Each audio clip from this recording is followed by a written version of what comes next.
আপনি বলছেন মাটি দেওয়ার পরে দোয়া করা চলবে না, চলবে না, পক্ষে একটাও দলিল নাই। চলবে এটার পক্ষে কোনো দলিল আছে কি নাই? আপনারা করেন কি করেন না? আপনারা করেন না? করেন। আপনাদের পক্ষে কোনো দলিল আছে কি নাই? আপনাদের পক্ষে দলিল শুনুন। এই হাদিসটি লিপিবদ্ধ আছে মিশকাত শরীফ প্রথম খণ্ড পৃষ্ঠা নাম্বার 26 এর মধ্যে। সেম হাদিস কান লিপিবদ্ধ আছে মুসনাদে আহমদের মধ্যেও। সেম হাদিস কান লিপিবদ্ধ আছে সুনান আবু দাউদ জিল নাম্বার 2 হাদিস নাম্বার 32-23 এর মধ্যে। কি লিপিবদ্ধ আছে? আন উসমান ইবনে আফফান রাদিয়াল্লাহু তাআলা আনহু, উসমান বিন আফফান রাদিয়াল্লাহু তাআলা আনহু থেকে বর্ণিত হাদিস।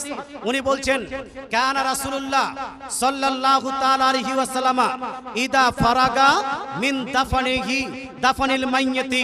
হযরত উসমান বিন আফফান বলেন নবীজি সাল্লাল্লাহু তাআলা আলাইহি ওয়াসাল্লাম ইদা ফারাগা, যখন ফারিগ হতেন, মিন দাফানিল মাইয়িতি, মাইয়িতকে দাফন কাজ করে, মাইয়িতকে দাফন করে।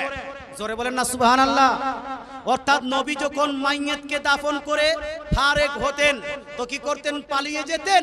না না মুসলমান, সাহাবী বলছে ওয়াকাফা আলাইহি, ওই কবরের পাশে নবীজি দাঁড়িয়ে যেতেন। জোরে বলেন সুবহানাল্লাহ। দাঁড়িয়ে যাওয়ার পরে নবীজি সাল্লাল্লাহু তাআলা আলাইহি ওয়াসাল্লাম সমস্ত সাহাবায়ে কেরামকে সম্বোধন করে ইরশাদ করতেন ইস্তাগফিরু লিআখিকুম ওয়াসআলু লাহু বিতাসবিত ফা ইন্নাহুল আন ইউসআল। নবীজি বলতেন ওহে আমার উম্মত উম্মতিরা, তোমরা বাড়ি চলে যাবে না, এই যে তোমাদের ভাইকে কবরস্থ করেছো, এই কবরস্থ ভাইয়ের জন্য ইস্তাগফিরু, এখন তোমরা দোয়ায়ে মাগফিরাত করো। জোরে বলেন সুবহানাল্লাহ। কি করো ভাই? মাগফিরাতের জন্য দোয়া করো।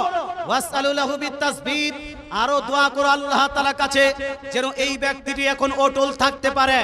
ফা ইন্নাহুল আন ইউসআল, কারণ এখন তাকে প্রশ্ন করা হবে।